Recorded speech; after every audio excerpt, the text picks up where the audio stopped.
देखिए, मेरे ख्याल में सिर्फ कुछ लोग वाहिद लोग हैं पाकिस्तानी जो इस वक्त सिर्फ वो फलस्तीनी जस्टिफाई कर रहे हैं और ये वो।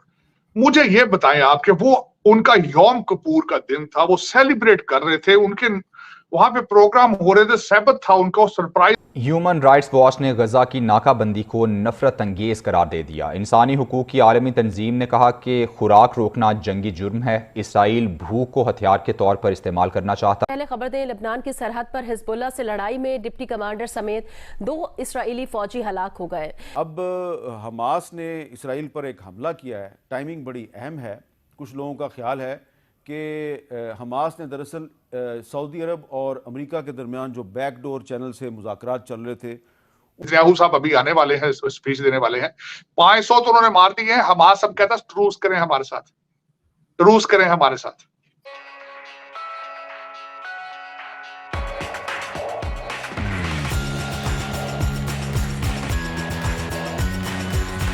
फिफ्टियथ एनिवर्सरी पे जाके जो किया है आपने, उसको किस तरह जस्टिफाई करेंगे आप?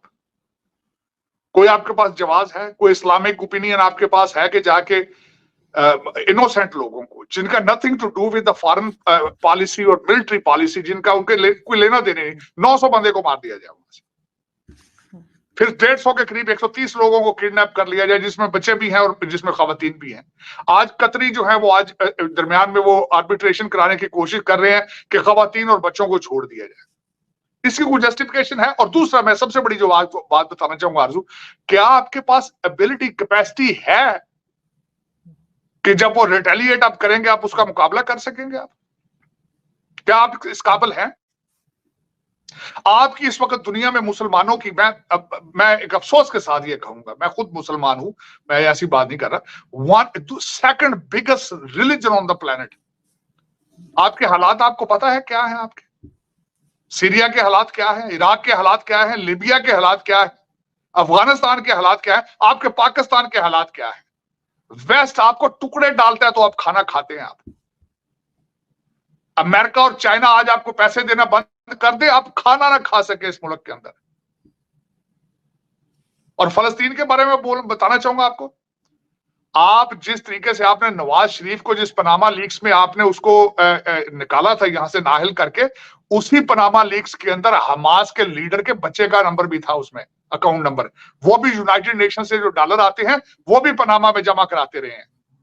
इस वक्त उनके पास ये सारे शवाहिद मौजूद हैं कि फलस्तीनियन कितने करप्ट है खुद। और मैं यहाँ पे आपको ये याद कराना चाहूंगा, ये बच्चे आज के लौंडे लपाड़े मेरे एक ट्वीट के पीछे भी पड़े हुए हैं, करने दिन को कोई शौक नहीं पड़, मुझे फर्क नहीं इस पे पड़ता। आरयू, ये फलस्तीनियों को जॉर्डन ने साथ पनाह दी थी, इन्होंने उनके किंग के ऊपर अटैक कर दिया था। मैं याद कराना चाहूंगा आपको ये। तो ठीक है, आप सपोर्ट करें, क्योंकि उसकी वजह यह है, आपका सबसे बड़ा जो अगले दिन सर्वे उन्होंने किया है कि इस वक्त इमरान खान के बाद दूसरे नंबर पे साद रिजवी आपका पॉपुलर तरीन लीडर है। और आपकी डेस्टिनेशन, मैं यहां बैठ के अमेरिका में मैं कैलकुलेट कर सकता हूं कि आपकी डेस्टिनेशन क्या है। तो ठीक है, आप करें, आपको चाहिए फलस्तीन को सपोर्ट करें, लेकिन जाएं वहां कुछ करें उनके लिए फिर, क्योंकि उसकी वजह यह है अब वो रिटेलिएट करेंगे। और इजराइल जो है, आज अभी तक वो अटैक कर चुके हैं, अभी भी वहां रात का टाइम है, और माजी के अंदर इजराइल ने कभी अपना ऑपरेशन बंद नहीं किया जब तक वो अपने टारगेट अचीव ना कर ले। आपके ट्वीट, ये लौंडे रपाड़ों को मेरा मशवरा दे, ट्वीटों के साथ दुनिया नहीं चल रही मेरे बच्चे। फिक्शन से निकलो, हकीकत देखो, हकीकत देखो क्या है। और दूसरा,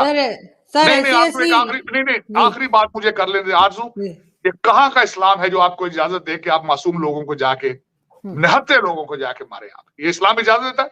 मैं जिस मजहब पे बिलीव करता हूं वो हालते जंग में कहता है कि आपने सब्ज दरख्त भी नहीं काटना, ग्रीन ट्री भी नहीं काटना आपने। ये किस किस्म का इस्लाम आप लेके प्रचार कर रहे हैं भैया? ये कौन सा जिहाद, ये किस किस्म की ये सारी बातें कर रहे हो? मैं आरजू इन चीजों पे बिलीव नहीं करूंगा। अफसोस के साथ कहूंगा, आप ऐसे मुल्क के बैठे हैं, वाहिद मुल्क है जो इस वक्त जहां से हुकूमत तो कुछ भी नहीं बोल रही, क्योंकि हुकूमत क्यों बोलेगी? हुकूमत को तो डॉलर चाहिए, हुकूमत को तो डॉलर आते हैं सऊदी अरेबिया से, यूएई से, उनकी मर्जी के बगैर किस तरह बोलेगी? हाँ, आपके लौंडे लपाड़े बोल रहे हैं, वही जो इमरान खान के इश्क में मुब्तला है वो कर रहे हैं, करते रहेंगे, वो करना चाहिए उनको। उनको क्या पता है कल क्या होना है, उनको क्या पता है खाना क्या चीज है, उनको क्या पता है दुनिया किधर है। उनकी तो आंखें बंद कर दी गई कि तुमने ना इंग्लिश पढ़ना है ना मैथ पढ़ना है, तुम जाहिल हो, तुम पैदा हुए जिहाद के लिए, जिहाद करते हुए मारे जाओगे, या भूख से मर जाओगे या जिहाद से मारे जाओगे। उनको तो ये बताया गया। ठीक है, करने दो उनको। लेकिन सर ये भी तो इतना बुरा लग रहा है देखकर कि किस तरह से जो हमास के लोग हैं वो छोटे छोटे बच्चों की, एक बच्चे की गर्दन तक काट रहे थे अल्लाह अकबर का नारा लगा के। वो फुटेजेस भी दुख मौजूद नहीं है। आरजू, इस पे एक और दुख वाली बात है। मेरी ये बात सुन लीजिएगा। तुम्हारा टेरिटोरियल प्रॉब्लम है उनके साथ इजराइल के, अल्लाह अकबर का नारा लगाने की क्या जरूरत है? मेरा मजहब क्यों खींच कर ले जाते हो इसके अंदर भाई? किसने तुम्हें ये इजाजत दी है कि मेरे मजहब को खींच के अपने टेरिटोरियल, तो आपका मकान किराए का किसी का, आरजू मैं मिसाल देता हूं, आपका किसी के साथ एक प्लाट का झगड़ा चल रहा हो कब्जे का, आप उसको मजबीराना देके वहां बच्चों को मार के अल्लाह अकबर के नारे लगाएंगे वहां? मेरे मजहब को क्यों उसमें डाल रहे हो भाई तुम? किसने तुम्हें इजाजत दी है ये कि खवातीन के साथ बदतमीजी करके तमाशे करके अल्लाह अकबर के नारे लगाओ? मैं कंडेम करूंगा इस चीज को। बिल्कुल ये इस्लाम है ही नहीं है, मैं समझता हूं। एक तो मुझे सबसे बड़ा दुख है कि आपने इस्लाम को हमेशा अपनी मर्जी में उसको ढाल के उसके ऊपर कारोबार किया है। एक तो मुझे इस चीज का दुख है, और दूसरा फिर आज आप वहां पे अल्लाह अकबर के नारे लगा रहे हैं। आप मेरे मजहब को उसमें डाल रहे हो। आप how dare you do that? I condemn that. बिल्कुल कंडेम करूंगा आरजू, ये बिल्कुल सख्त ज्यादती की, ये जो भी कर रहे हैं गलत कर रहे हैं। तुम्हारा टेरिटोरियल प्रॉब्लम है भाई। पहले आपने प्लाट बेचे थे उनको, वो प्लाटों के ऊपर आप घर बना रहे हैं, आप कहते हो हमने दोबारा कब्जा लेना है। आपका प्लाटों का प्रॉब्लम है भाई। इसको मेरे मजहब के ना डालो इसको इसके अंदर। मैं इसको बिल्कुल इसको रिजेक्ट सर करूंगा, इन्होंने इसको दी है, कंडेम सर करूंगा। इन्होंने बेचा है। सर लोग यही कह रहे हैं इन्होंने खुद जमीन बेची थी और अब सब बेची यहाँ पे इन्होंने। दोबारा आपको ये वही ड्रामा कर रहे हैं। आरजू, दुनिया को पता है फलस्तीनियों के जिस तरीके से ये करप्ट है लोग। आज इस्लाम का आप बात कर रहे हैं, आपका मिडल ईस्ट तो इकट्ठा नहीं है किसी चीज में।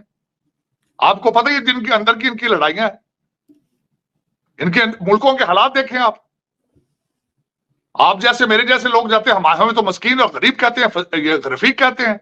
उनको सैबोटाज करने की कोशिश की है। मेरा सवाल आपसे यह है कि जिस तरह 9/11 के हमलों के बाद दुनिया भर में मुसलमानों के लिए बड़ी मुश्किलात पैदा हो गई, आज कुछ लोग पाकिस्तान में ये कह रहे हैं कि हमास ने भी इसराइल पे हमला करके फ़लस्तीनियों के लिए वैसे ही मसाइल पैदा किए हैं जैसे 9/11 के बाद मुसलमानों के लिए पैदा हुए। आपका क्या ख्याल है? कूफी हैं। आज जो फ़लस्तीनियों के साथ खड़ा नहीं होता, उन्हीं कूफियों की सफ़ में अपने आप को फिर देख लेना। आज हुसैनी किस तरफ खड़े हैं, मार खा रहे हैं, खून बह रहा है, उनको कहने वाला कोई, उनके लिए बात करने वाला कोई नहीं। ये जो गाज़ा में हैं, एक इंसानी जेल है बहुत बड़ी। हाँ, बिल्कुल सही बात है। हम तो रात को सो जाते हैं ना अपने अपने घरों में, जहाँ जी चाहे आप चले गए। मैंने तो ये जेल अपनी आंखों से देखी है गाज़ा में। तो हामिद मीर साहब, मेरी आपकी बात अहम नहीं है। बात किसकी अहम है? ये सब हिलाली परचम जिसने दिया, क्या नाम था उसका, कायद आज़म मोहम्मद अली जिन्ना, मरते वक्त क्या कहा गया? मैं नहीं कहता, उसकी बहन कहती है, बल्कि उनकी बहन कहती है, फातिमा जिन्ना बीबी कहती हैं, मादर मिल्लत, कि जब मेरा भाई फौत हो रहा था आखिरी अल्फाज माय ब्रदर उठा के पढ़ लें। मैंने नहीं लिखी, फातिमा जिन्ना बीबी ने लिखी है कि उनके आखिरी अल्फाज थे, बार बार उनके ज़बान पे आ रहे थे, कश्मीर, मुहाजिरीन और फ़लस्तीन। और फिर कहते हैं कि फ़ती, खुदा हाफिज़, ला इलाहा इल्लल्लाह मोहम्मद रसूलुल्लाह। यार आपके कायद के आखिरी अल्फाज की इलाज रख लो यार। आज बड़ी हम डिबेटें करते हैं। मैं समझता हूँ this is the time to stand strong with the people of फ़लस्तीन, और उसी स्टैंड पे खड़े हो जो कायद आज़म मोहम्मद अली जिन्ना हमें विरसे में छोड़ के गए, और जिस पर रियासत है पाकिस्तान।